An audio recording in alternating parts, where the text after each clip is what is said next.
Sorry. Good? Alright guys, welcome. Today we're going to be talking about bugs and kind of what we do for them and how to spot them and how to differentiate between the different types of bugs. First of all, it's important to know that as door-to-door salesmen, we're not necessarily the experts, but having a general knowledge of all the bugs is just going to be an advantage in making a sell. So it's good to understand this stuff and know how to find them and where to find these bugs. First, we're going to start with the most common type of bugs that you'll be seeing on the doors and the ones that you're really going to be hitting hard. You got your typical ants. Big out in the East Coast, you got the carpenter ants. And the way you're going to notice these ones, this right here, this is the carpenter ant. If you look closer, you're going to see some stripes on the back right there, and they're a little bit bigger. It's also pretty easy to tell if it's carpenter ants because you see wood shavings actually down on the ground. Usually if they have carpenter ants, they're going to know it as well. If you walk around to like the back deck areas, stuff like that, it's where you'll generally see them. What we do for these, it's just your typical treatment. It's included into the base package. People kind of like that, so it's kind of nice. And you also have your typical household ants. They're usually found in like the kitchen areas, maybe at the back or front door. These ones, people say they're going to notice them. Sometimes they don't really care about them, but the wives talk about the wives and the ants all day long. They don't like them in the kitchen. Another thing about household ants, one thing that I notice is if you're in an area and people aren't really caring about the ants, like, yeah, ants, no big deal. Look at my household or like my ant traps and whatnot. Switch it up, I call them piss ants. You go, dude, we got the cases of piss ants in the neighborhood.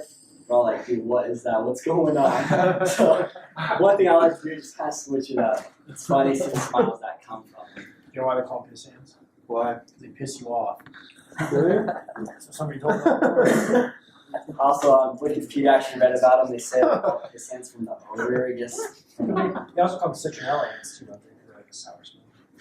So it's like, you know what I mean about the They have a lot of ants. things. Yes, they do. You can kill people now. That's actually true. Just Also, on these ants, on the household ones, if they're getting in the kitchen, hit that into your wall spray hard. That definitely works, just because it feels, I know it means like something extra. So you want to throw it in for free. No big deal, don't even worry about it. So it's kind of nice. Also, like I was saying, as door-to-door salesmen, we don't need to know absolutely everything. That's why I put this up.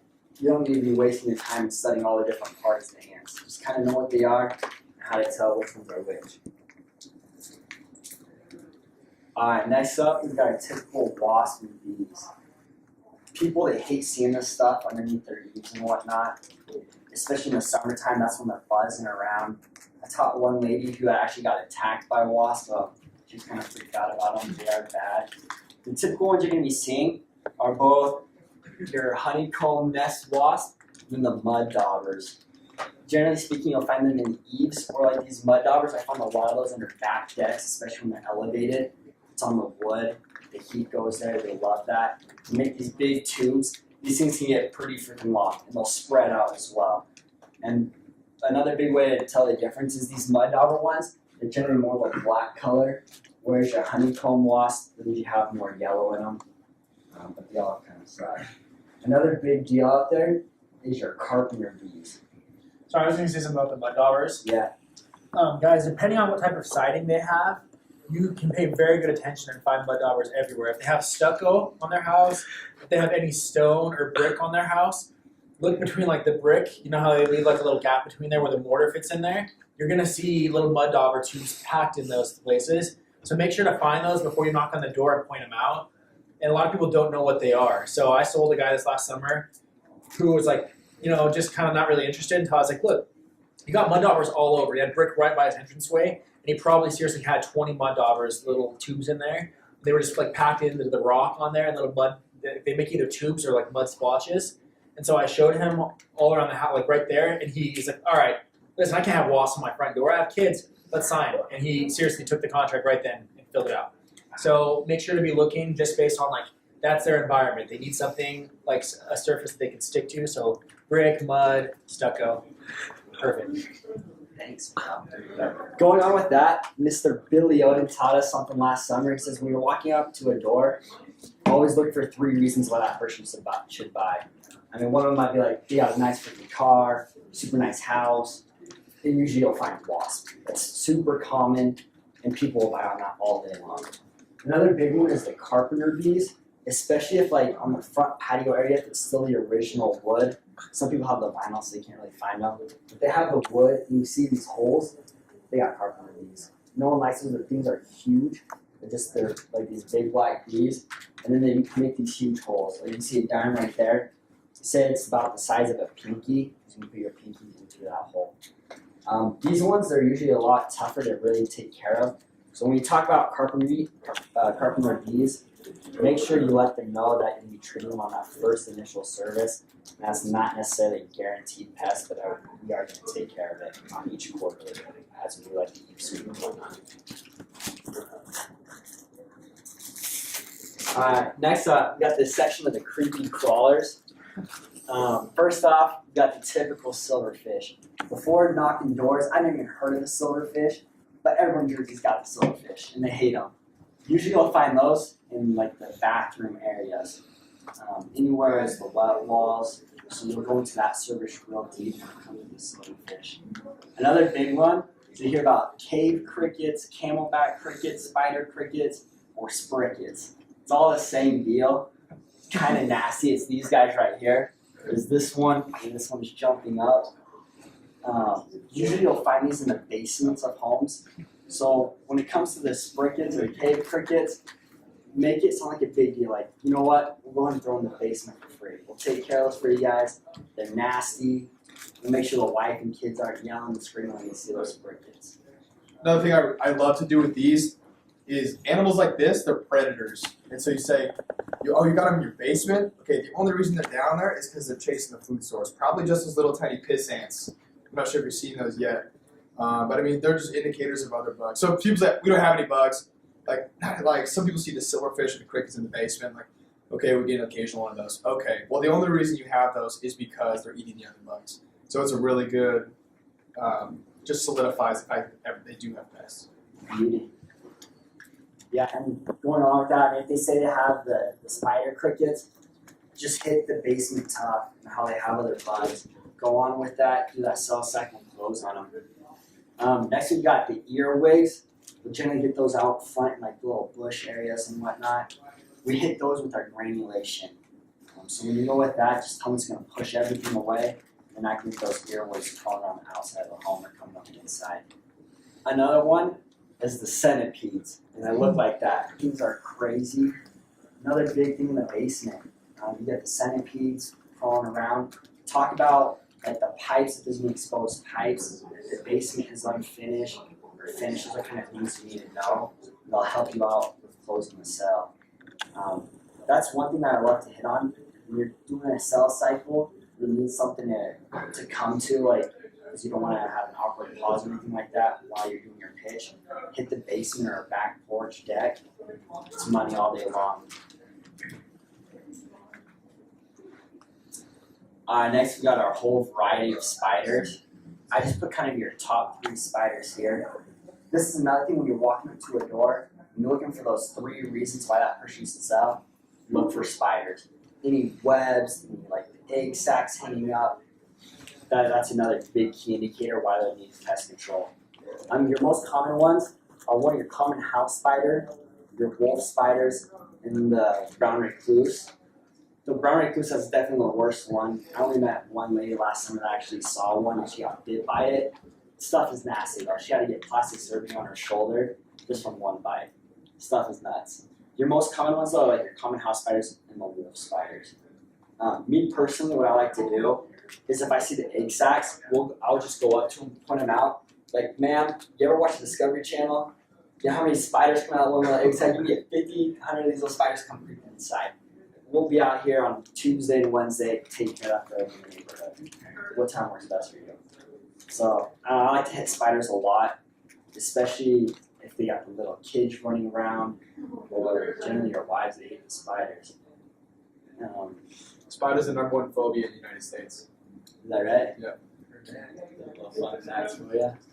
So if they got spiders, go on with it. Don't just brush it off, hit it tough, and keep looking for them. Yeah, Luke. Same thing that Logan said before. Spiders eat other bugs. They're predators. So when people say, I don't have bugs, and that's just a way to show them that they're wrong. Like if you have spiders, they only live here if they have something. So you have other bugs. Perfect. Yeah, that's true. So yeah, go on with it when you have spiders. Okay. Next we got our rodents. So not only do we take care of your general pest, you're gonna be getting rodents out there as well.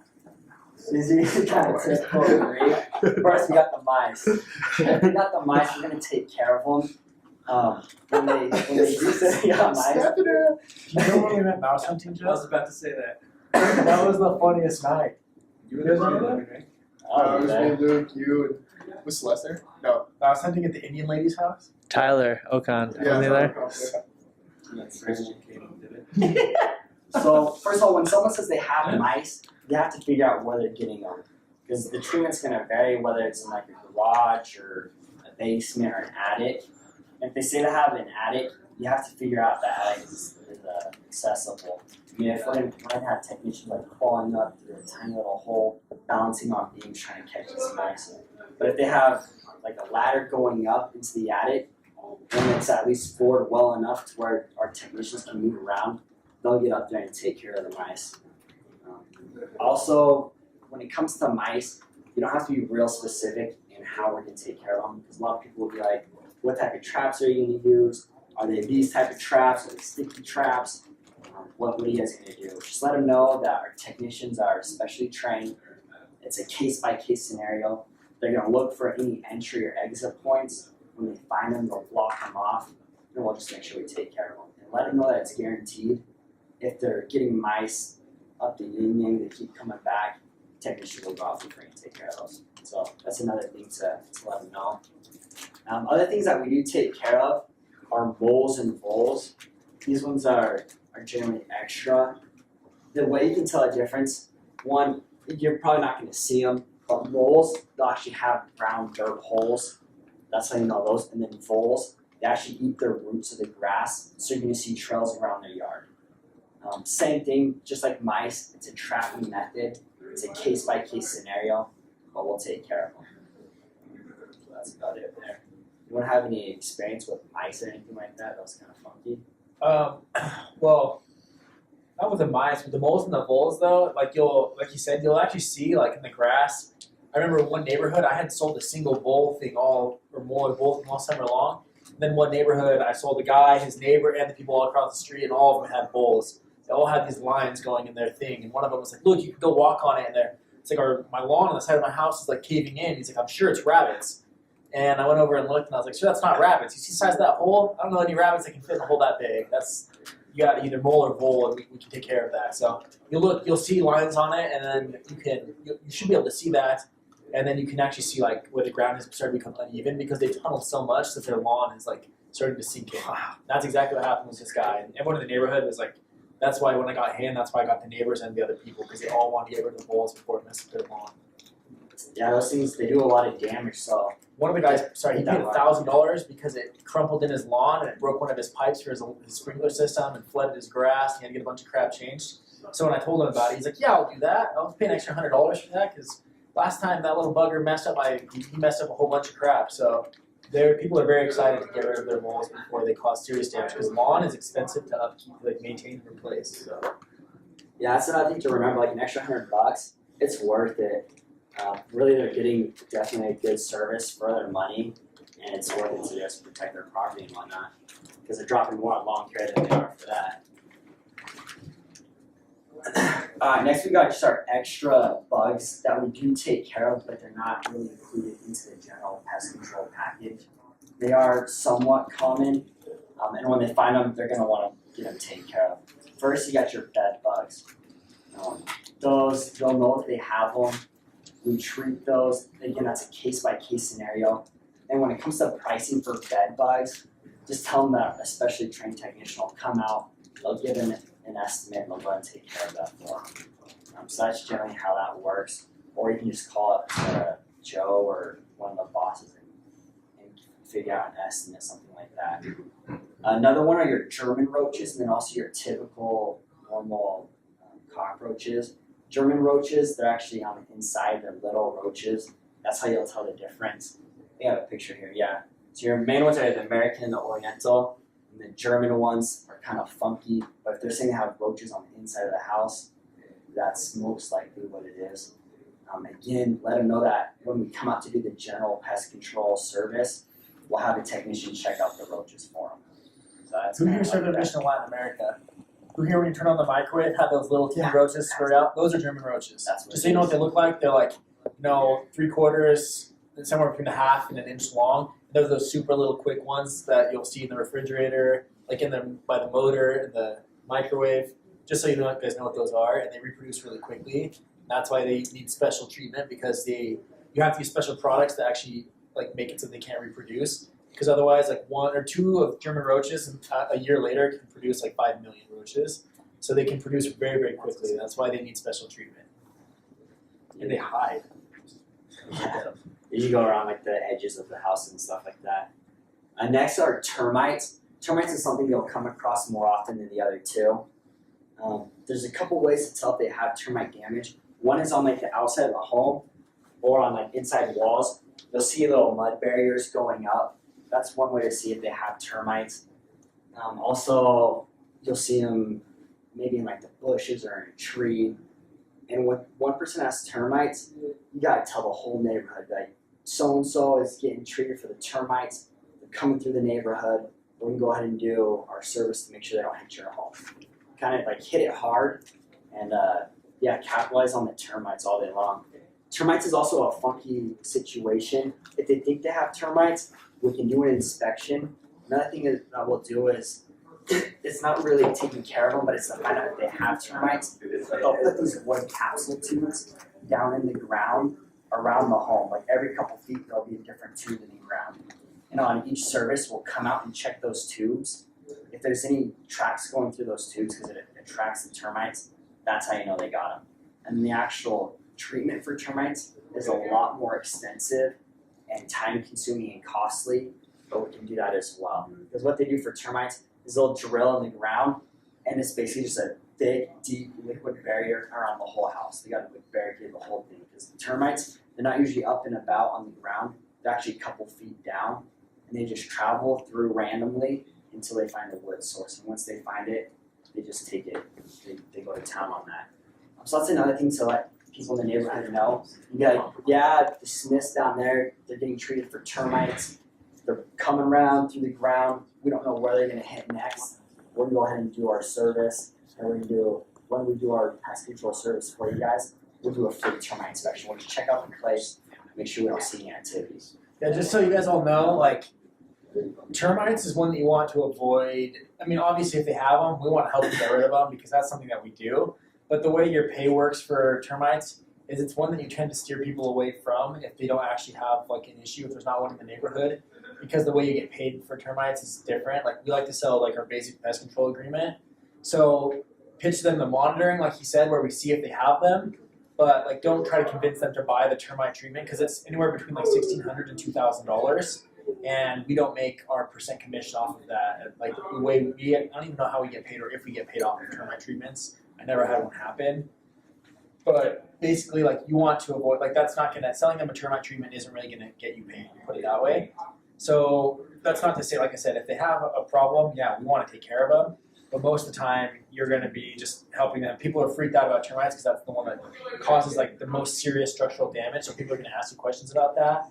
And you can, of course, just assure them, nobody in this neighborhood has had an issue, but when we're here, we can definitely do an inspection for that. And then get back to the other bugs. But try not to focus too much on termites, because that'll detract from your ability to sell that person. You might touch on this, but it's also important to know the difference between carpenter ant damage and termite damage, because both of them are wood destroying, and they're not the same thing. So if you don't want to tell someone they have termite damage when it's just carpenter ant damage. So you have to know the difference. How do you tell the difference? You can't remember. Can't remember? Well, I remember with carpenter ants, you'll see the shavings, because they don't eat the wood, but termites actually consume the cellulose that's what the wood's actually made of. So the termites will actually eat it, whereas the carpenter ants will leave little shavings, and they'll leave the termites will always leave a trail of mud because they have to stay moist, and carpenter ants won't. Just the distinction is, carpenter ants are wood damaging, but termites are wood destroying. And so their termites are very much worse because they can cause like serious structural damage, whereas termites can, but carpenter ants normally don't cause like serious structural damage. They're not eating the wood; they're just trying to make a home in it. That's why they're like carving their holes in it. So it's important because it can be like a legal issue too if you say like, oh, carpenter ants are destroying your home. Like they're destroying the wood, but they're not gonna. You know what I'm saying? There's just like a small distinction. So they're damaging the wood in your home. So one carpenter ants, wood damaging, termites are wood destroying. Perfect. Yeah. Another thing I like to hit when they either have termites or carpenter ants, let them know how quick they move through the wood. Josh Burnaby taught us that carpenter ants, they can travel the length of a football field through the wood in a day. Like these things are crazy, and they don't come in like one by one. They come in packs. So when they got them, they gotta get it treated. Hit the urgency on that all day long. Try to same day, next day that, because that stuff is important. It does a lot of damage to their homes. Let's see. But yeah, another thing I was going to say, to determine if it's ants or termites, if you can actually see them going around, just look at if it's an ant, it's going to have 3 different sections of its body, whereas a termite, just one solid thing. They're usually white. Sometimes they're like a darker color. That's another big way to determine the difference. Yeah. If you're not positive that they're termites, do not tell someone, I think these are termites. Like, avoid that and just say, like, I'll give you a free termite inspection. But never say, like, I think these are termites if you're not 100% positive. Because it destroys your credibility if they're not. And you're going to... Leave that up to the technicians, for sure. Just get them on the route for the pest control. And if it's termites, we can take care of it. So I know they can take care of it. That's what it is. Can I say one thing? So, okay. To distinguish it, like exactly what Logan said, do not say it unless you're 100% positive. But to make you guys more confident in it, to reiterate kind of what Timmy and Tyler were both saying, the termite wing is normally about 2 times the size of its body. Okay? So normally when you see termites, you'll see a swarm of termites where the wings are seriously that big. Okay?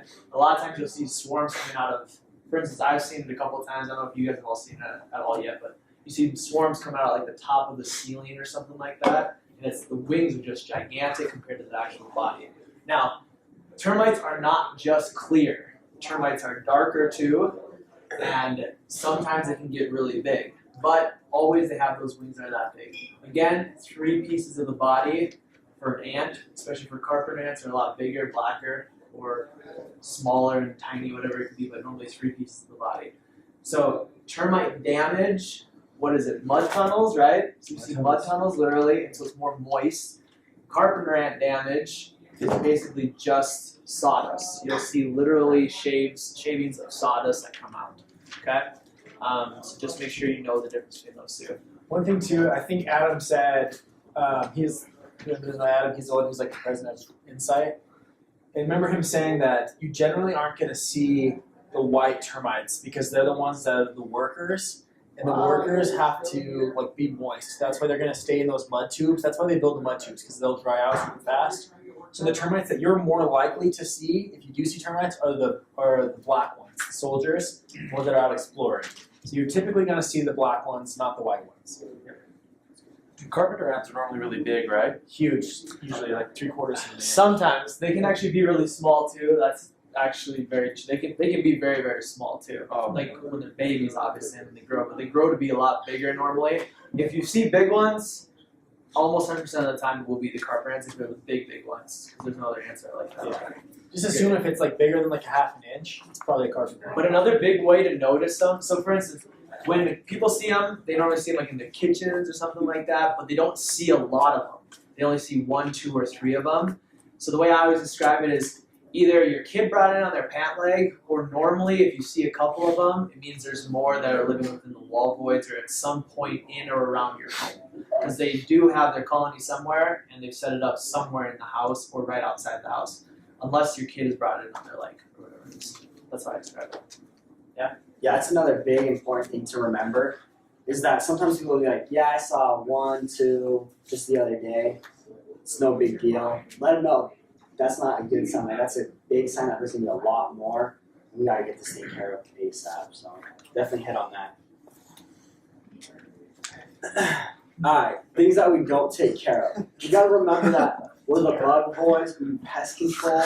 Sometimes people will get overly excited, like, they're going to take care of the mice, the ants are going to be gone, my sprickets are gone. What about the deer? We got the groundhogs. They're popping off out of the back shed. I need to take care of my groundhogs. Like, man, you gotta remember, this is pest control. It's keep it to the basics. I like to remind them if they want to take care of the groundhogs, they can do it themselves. It's a good time to crack a joke. What? It's a good time to crack a joke. Like, For sure. we don't do that, but Timmy down the street, I was just talking with him. I'm sure he's got a BB gun. For sure. So, yeah, definitely, like, make a joke out of that, break the ice. But don't overpromise or talk about that type of stuff. Just keep it to the bugs, to the basics. Yeah, that was it. Yeah. So you were saying in the beginning, and I agree with it, you don't have to learn a ton about the bugs, but it's good to know at least a little bit, because I remember Josh Burnham taught us. So you want to say, like, oh, before they admit anything, like, oh, your friend's seen a few ants or just a few spiders, but once they admit they have something, you make it sound as nasty as possible. If you know more about it, like with what you were saying about the spiders, the way Josh would do is like, oh, those nasty egg sacs. He tried to use words like that because he thought egg sac was gross. It's like egg sacs, and then they have like 50 to 100 spiders. Just freaks people out a little bit, and like, because it's true, you're not like lying to them. And then like the mud daubers, I would always say, yeah, what they're doing is they're mixing mud with their saliva and they're spitting it on your house. That's what they're doing. But just if you more in depth and gross you make it sound, the more it's like, oh, I want to get rid of those. So. Another cool thing, I actually just watched some videos on this because I'm fascinated by it, but mud daubers, they're actually laying their eggs in those tubes. And then when they're laying their eggs in those tubes, they prefer to eat spiders. So usually, if somebody's got mud dauber tubes all over the house, they're also in just a very insect-rich environment, because that means if there's a lot of spiders there, enough for the mud dauber to feed on,